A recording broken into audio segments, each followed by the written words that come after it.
we're here today with one of the co-founders of Pobi, a forerunner in the sector or the business of people analytics.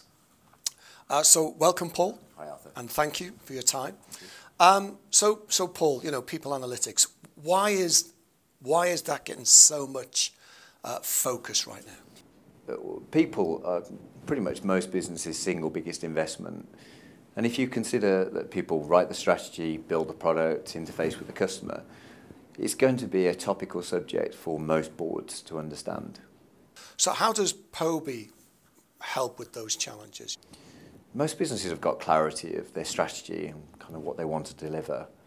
But getting an understanding of the capability sets that you need across your organisation to successfully deliver that strategy is quite variable in lots of different businesses. And then if you overlay on top of that, understanding what your capability set is in your organisation, not just what you need, but actually what's the measure of capability in your organisation, is really fundamental to be able to successfully deliver strategy. And that's kind of where Pobi really steps in and supports organisations with understanding what does capability look like in my organisation.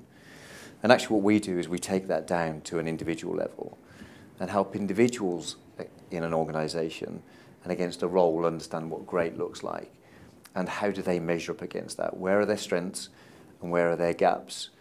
And then what we support them with doing is where they have gaps, support them with a range of different solutions to bridge that gap. The outcome of that is you understand what you need to change to affect a different performance outcome at an individual level. And then if you take that up the ladder and you take that up to the business, you understand what you need to do differently in this organisation to deliver your strategy. So Paul, we've talked about organisationally what's good about Pobi, you know, for organisation. We've looked at end user and what's great about the end user and whatever. I'm thinking about the people in the middle, the managers who have to manage. Yeah. What's in it for them? We provide them with the clarity of the capability set of their team, who's where, what needs to happen to be able to support them, and actually moves the conversation from just necessarily being about what you've achieved into what is it that you need to do differently to change your performance, and how do I support you with doing that? You know, let's play that through. How can I help you grow in that area? So Paul, what's Pobi's unique selling point around this? So I suppose if you take what I've said around a business's clarity of, you know, what are the skills that you need to be able to deliver its strategy, if you break that down at a more granular level for individuals in your organisation, having clarity about what great looks like for your role gives you the ability to understand what's expected and what you need to do. One of the challenges that we see in organisations is they're really very good typically at understanding what's expected as an outcome for an individual. So we expect you to deliver 4. But actually having clarity about what the skills are and the behaviours that are going to support you with delivering 4 aren't necessarily there. So as an individual, if I can understand what great looks like for my role and understand where my strengths are and where my gaps are against the standards that are required to deliver brilliantly in that role, I can then understand what I need to do differently to affect a performance change. So if you then roll that up across an organisation and you have that clarity about this is my skill set, but here's where my gaps are, you can then specifically fill those gaps very cost effectively. What we do is equip individuals in an organisation to understand what great looks like and to be able to measure themselves up against what that great looks like. But not only that, what we do is we equip them to understand standards for other roles across the organisation so they can match and understand what is my capability set against other roles in the organisation. Therefore, how do I grow across this business? So you've triggered me on a couple of more questions if you don't mind. What comes to mind for me is the way you describe it, it sounds more live as opposed to your typical annual appraisal. You know, because you've measured, you talked about measurement, get that. Most organisations measure it at the end. And what's uncomfortable for me as a consultant, that's historic. Yeah. And in some respects, it's gone. You know, the opportunity's gone. How does Pobi keep it in the moment and live, etc.? You know, how does that happen?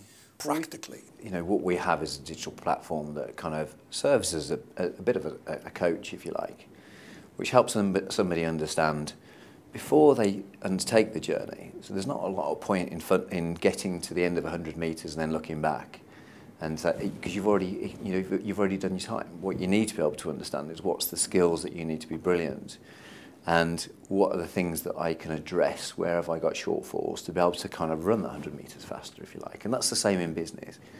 One of the challenges that exists in business is a lot of the skills that people need are soft skills.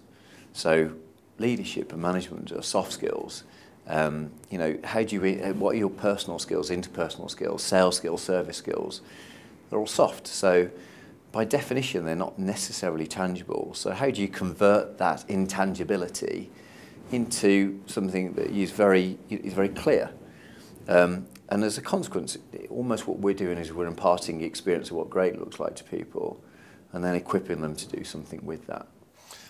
Again, I'm triggered another question, because out there at the moment, rightfully so, is the focus around talent. You know, organisations spending huge amounts of money around trying to get that right. Is this an opportunity to support that? Yeah, it's almost put away the soapbox on talent for me, because our fundamental belief is that across an organisation, potentially everybody's talent, not just the ray of sunshine that is very clearly talent that is overperforming. And talent a lot in organisations are just those few people that are overperforming in their existing job, and therefore are seen as kind of what is talent in this organisation. Actually, it's understanding across the breadth of your people, what is the half a turn of the knob that you need to be able to create that makes your middle people talent, that makes them perform above it, and giving people and businesses the clarity about kind of what that slight changes that you need to be able to make to your performance or your capability set to become that talent. And then talent isn't this small group of people that organisations look at, it's actually across the organisation. But how do you identify that if you don't know what the skill sets are required for your job, and then understand what the skill sets are for others? Staying on that theme, if you don't mind for a second then, often what I see it as a wasted opportunity, and I don't know what the answer is. But does Pobi help the sharing of best practice? If companies have got talent, as you say, spaced out, and you're an analytics business, how can that become on the matrix? How can that talent, or I suppose my question is, how can you get people together rather than disbanded throughout the organisation in a way that they support each other? Is that possible? The beauty of having clarity about what great looks like for a role and having people evaluate themselves against it, what you get to identify in quite granular detail is, where have people got great skill sets already in your organisation? Where do people excel? They won't necessarily excel in everything, but they would potentially, loads of people will excel in pockets. What our platform enables is kind of a matching of people across the organisation. So we match where people have got great skills, so I'm an expert in an area, and the system will provide the opportunity for somebody that is developing in that area to reach out to them, so that you get the experiential learning and the cross-fertilisation of skill with development gap. But what we also do, though, is where people are on the same journey and they're learning in the same experience, we can basically introduce people together. So you get collaboration in learning and kind of the best practice that comes from actually we're on the same journey, we're learning in the same way. So all of a sudden you create an efficiency across your organisation, but you also kind of remove silos and barriers because you've got an organisation that's working together to better itself, matching capability with gaps. You mentioned efficiency. Let me get commercial about it then. So how do I know I'm getting a good return on the investment? I suppose there's a number of different answers to that. There's a number of levers that are pulled as a consequence of what we do. There's cost efficiency that comes from understanding very specifically across your organisation where your gaps are, and therefore you specifically know the root causes that impact your performance. So you can then buy or make sure you've got the right solutions in place to be able to support that. But what we also introduce is different ways for people to learn. There's, let's face it, in our personal lives, when we get to a point where we're not clear about how to do something, we don't stop and wait to go on a training course. We'll go on and we'll research, we'll go on to the Google God, or we'll go on to YouTube, or we'll watch a TED Talk. So why is that any different in a business environment? It's almost madness that it isn't. So what we do is we introduce or we promote that there's lots of different ways that people can learn. And as a consequence, there becomes efficiency as a consequence of that. And then there become the upsides of individuals that are being treated as individuals in an organisation, and the additional motivation and buzzword engagement that comes as a consequence of people feeling like they're an organisation that supports them, that they've got career opportunities, they've got growth opportunities.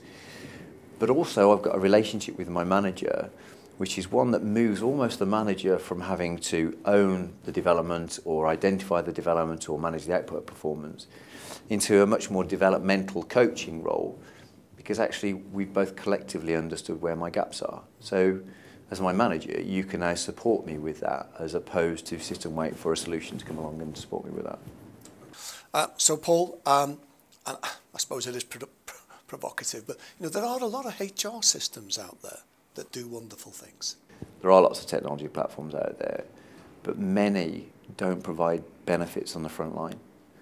What they are, there are lots that are very efficient repositories that capture information that have already happened as a consequence of the conversation. And they hold that information and they hold it for value, and they provide some central efficiencies as a consequence of it. That's not what our system's about. Our system is about driving change on the front line. It's been designed with the user backwards, so that it's nice to use, people enjoy using it, it's intuitive. But I guess at its foremost is it drives value.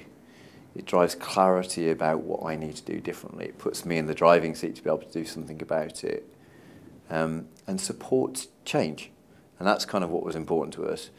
And the brilliant thing with it being on a digital platform is it's at a cost point you just wouldn't believe.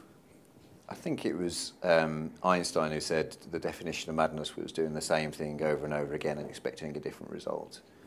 So all you almost need to look at is, the press about skill shortage, productivity, lack of engagement, so excuse the buzzword. But it just tells you that what we're doing in business across the UK is not driving the change or the result that we want to achieve. So surely there's got to be a different way. And in honesty, we see a lot of 20th century processes lifted and put into 21st century technology. But actually they didn't work as a process before. So just the fact that they've been put into technology doesn't now make them work. Okay, listen, Paul, thank you. Thanks once again. I find it fascinating. As a coach, as a people development consultant, etc., I think it's a wonderful space that's calling out for this type of support. So again, thanks once again from a consultancy point of view. And of course, if you want to know more details, if you want to get in touch with Pobi or Paul, simply visit their website, and good luck.